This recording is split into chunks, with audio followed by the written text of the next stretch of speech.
Hi everyone. I wanted to come on here, right? And share a little bit with you guys. Share a little bit about what's been going on. Share a little bit about how and why I decided to do remote learning with my son.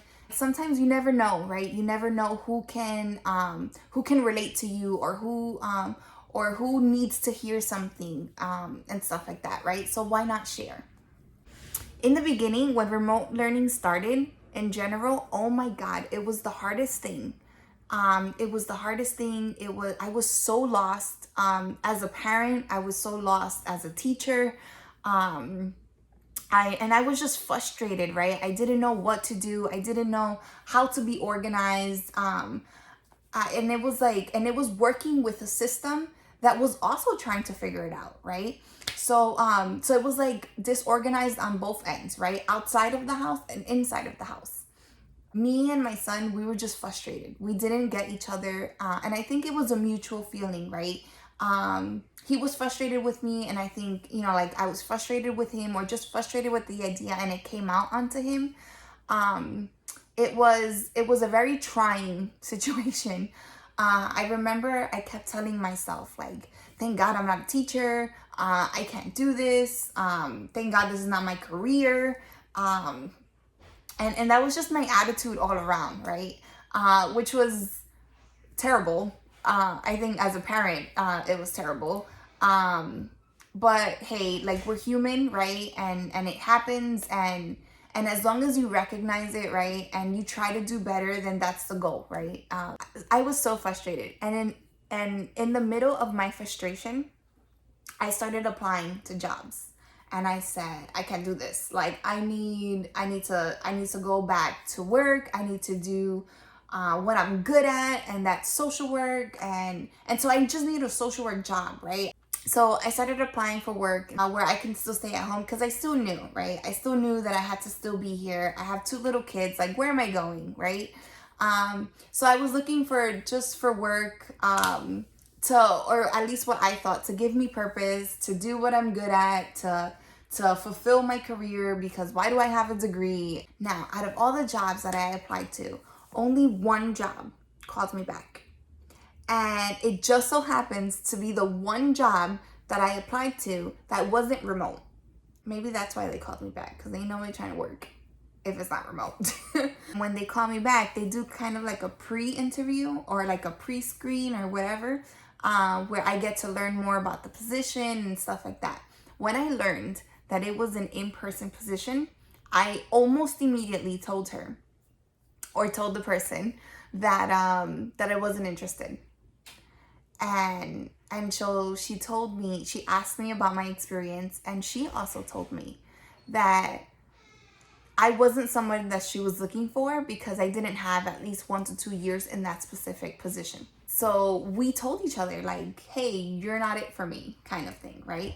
However, before the conversation ended, she did tell me, she was like, hey, listen, I love the conversation that I had with you. I like you.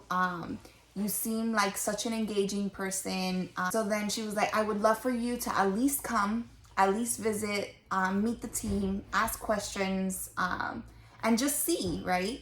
So she was like, but we left the conversation with the understanding that I was looking for other work that was remote, and that she was looking for someone else that had experience. So it was verbalized, it was very clear. After a week passed, somebody did call me. Now, somebody did call me and told me that the vice president wanted to set an interview with me. And now I was super confused, because an interview, like, I thought she didn't want me and I didn't want the job, right? So why am I interviewing for it? So I said I wasn't available for the time. The person that called me said, not a problem, we'll set another time. I said, okay, right? So when the day of the interview came around, I was just like, I'm going on an interview, and I feel like if I go on an interview, I don't want to give the wrong impression, right? So I'm going to go into the interview and I'm going to say, listen, I would appreciate and I would love an opportunity for the future, but right now I can't, because I need to be I need to be a stay-at-home mom. I need to do remote learning. I don't know what's gonna happen, if there is remote learning, if there isn't. So I go to the interview, and I definitely left it all in God's hands, right? I definitely told God what my purpose was. I definitely told God what was in my heart. I definitely told God, I just presented it to him, and I left it all in God's hands. Okay, so what happens when I go to the interview? There is 4 people there. There is a supervisor. There is a vice president. There is a supervisor of some other department. Another one from some other department. Now they're all social workers. And my heart kind of drops a little bit. I was like, I came in here to tell one person that I would love an opportunity to work with her and her team, but now there's 4 people. How am I gonna do that to 4 people? So I said, quick, think. What are you going to do? What are you going to say? How are you going to handle this? So I was like, okay, well, God, just guide the words out of my mouth and stuff like that. So when I tell you, this was the best interview that I had ever done, that I had ever experienced. It was such an authentic interview. It was so natural. It was, like my skills just like flew out, and it's not even to think that I'm all that, because I'm not. But it, like, I don't know, I surprised myself in the interview, right? And my abilities and my skills and stuff like that.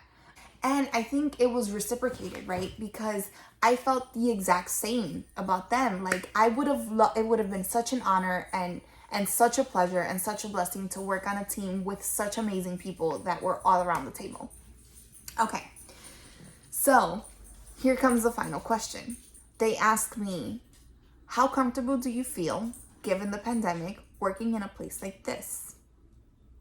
So I said, this is my chance. This is where I have to say, I can't work. Oh man. So I told them, I'm not very certain I can start. So then they were all a little confused, with reason. I respect that. I know that I would have been confused if I wasn't confused. So their response was, okay, thanks for being honest. So what's your plan? How are you going to prepare yourself to start working here? Because I'm in an interview, right? Hello. Okay. I said, I'm going to be honest. I don't know if I can work at this time. I have 2 little kids, and I gave them the whole spiel. Then one of the people that were like present, they closed their book that they were taking notes in. And then my heart dropped a little bit again. They were all confused. I was confusing them probably more. One person said, listen, I'm so impressed by you. And this has never happened. We have never been able to give an offer to someone mid-interview. She spoke so nice. She told me what stood out to her about me. And then they went around the table all telling me really nice things, and that it would be such an honor and such a pleasure to have me on their team, and that I would be an asset to their team. And I was like, what? Here it was, right? I was just like, this was an opportunity that it just became real, right? It was an opportunity that I can actually be making the kind of income that I've been wanting to for a long time. An income that can make me very comfortable. It's an income that can realize this goal and this dream of having my own house. And there it was. It was all in front of my face. And along with that was make the decision of, are you going to take this or are you going to stay home? And it got real, guys. It got so real. The confusion was like cranked up to the max. I did not know what to do. I didn't. I was like, oh God, so I told them, listen, I can't make a decision right now. And if I had to make one, the answer would be no, because realistically, I have 2 kids at home. Where am I going? So they told me take a week to think about it. Let us know next week what your decision is. And I was like, oh my God. Okay. So I had to reevaluate, right? I had to reevaluate what was of God and what was not. What was I supposed to do and what I was not, right? Because with that came a lot of different opinions. The idea of like, hey, if I put this in God's hands and God is giving me, what if God's giving me this job opportunity? And so I didn't know. I didn't know which one I was supposed to pick. I didn't know. I didn't know. I was literally like a mist of confusion. Like I didn't know what to do. I didn't know which one I should be asking more for. I didn't know which one I should be leaning towards. Like I literally did not know. And so when I started praying, right, and I started asking God for guidance, I started asking him to like literally clear my mind. In 2 Chronicles 20:12, it says, we do not know what to do, but we look to you for help. And so literally that was my prayer. Literally, that's what I was doing. Literally, I was telling God, God, I need you to make the decision for me. I need you to give me a clear mind. I don't need you to help me figure out the decision. I need you to decide for me. And I need to know with clarity and with certainty that this is it. Right? And so that's what I did.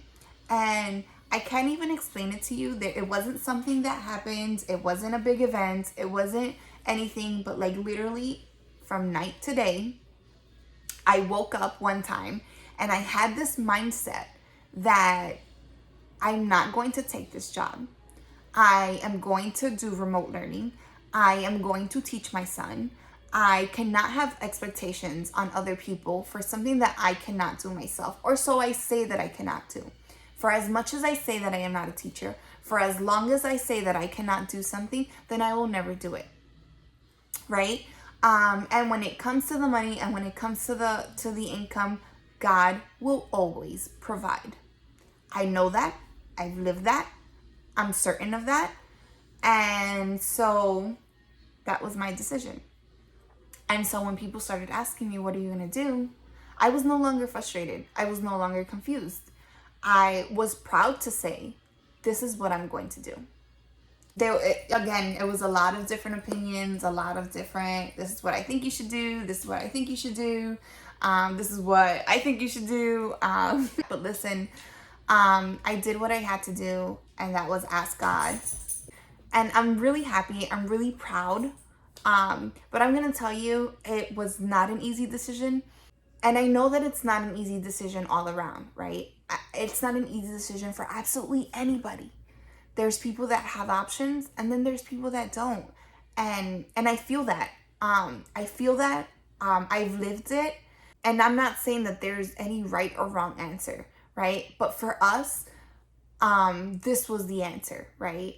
For me and my family, this was it. And so that's what I'm going to do. Now, I tell you, in the midst of all of this going on, I had been like retransforming myself, right?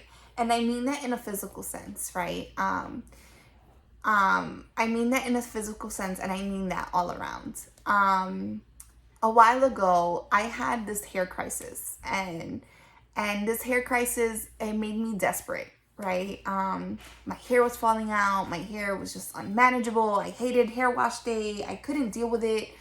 It was just a hot mess all around. And I kept cutting it and I kept cutting it because it wasn't growing. Like, it was just, I found these products. I gave it a try. And once I gave the products a try, a process started. A healing process started. And the more time passed, the more I saw my hair transforming, until came a point where I was like, oh my God, my hair. Until everybody in my house was like, wow, that hair. And I am like, oh my God, I know. When I saw these hair products were working, I was like, wow. Then I heard that they have face stuff. Now, let me tell you something about my face. my face was a disaster. My face has always been a disaster. My face has always been dehydrated. Whether I drink water or not, it's always been dry. It's always, I was really bad at skincare routine. Like, horrible. Like, well, I didn't have one, let's just say, right? I don't wear makeup. And because I didn't wear makeup, I also thought that I didn't need a skincare routine. All the stress that I was experiencing, all the frustration, all the sleepless nights, all the crying, all the emotions, everything, I was wearing it on my face. So my hair, my skin is bad as it is. With all of this, I looked like a raccoon that was untoned. That was just like a mess, that like somebody punched me really hard in both of my eye sockets. Like, it was bad. So I started a skincare routine. Immediately, I saw results. Immediately, I fell in love. I fell in love with myself, with my skin, with my hair. It pushed me to become healthier all around, right? And I started working out, and like, I just decided to re-transform myself, to just get healthier all around, right? With products that actually work. And so that's what I did, right? And I was super excited, and people started noticing, right? And so what happened when people started noticing? I started recommending them. I started telling them, like, listen, guys, this is what I'm using, and it works, right? Now, I had always known about the opportunity for me to actually join the business and stuff like that, but it wasn't something intriguing to me until very recently, until after this whole I'm going to be a homeschool teacher or remote learning teacher or whatever, right? So this month I was like, hey, this is what I'm going to do. With the same clarity that I had, right? I was like, this is what I'm going to do. When I first took the opportunity, I was like, listen, I'm already hooked. I love the products because the products work again, right? Why not do it for the benefits, right? And so I was like, I get this huge discount for products that I'm already buying. So why not? What is there to lose, right? When I actually joined the business and I learned the possibilities, and I learned about opportunities, and I learned about like just all the benefits and stuff like that, I was like, what? Like, I can do this because I'm already doing it, and I can actually grow in doing so. I was taken back. I was like, what? I was like, how did nobody explain this to me before, right? Granted, even though I am a soul believer, things will happen to you when they're supposed to happen to you. If it's not meant to be in your path in the beginning, and it goes away and it's meant to be, it will come back. Especially when you put things in God's hands, right? And you put your goals before God and stuff like that, right? And you have a pure heart and you have pure intentions and stuff like that.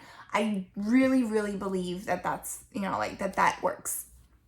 Okay, so super surprised, and then I just became super excited, and I was like, yo, everybody needs to hear about this.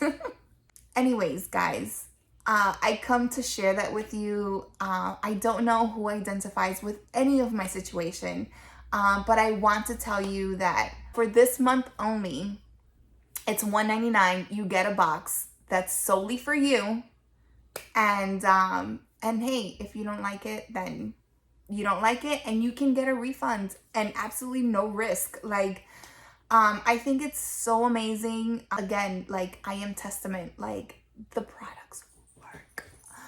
I have heard feedback from people, from person after person after person, that it's worked. My family uses it. My kids use it. And I am absolutely in love. I'm telling you, it's definitely worth it. If you have any questions, if you want to know anything, if you need help in any way, even if it's just trying the products first, like, I am absolutely here. I extend my help. I extend my love. I extend my passion. I absolutely love you guys. And God bless you all. And thank you so much for watching.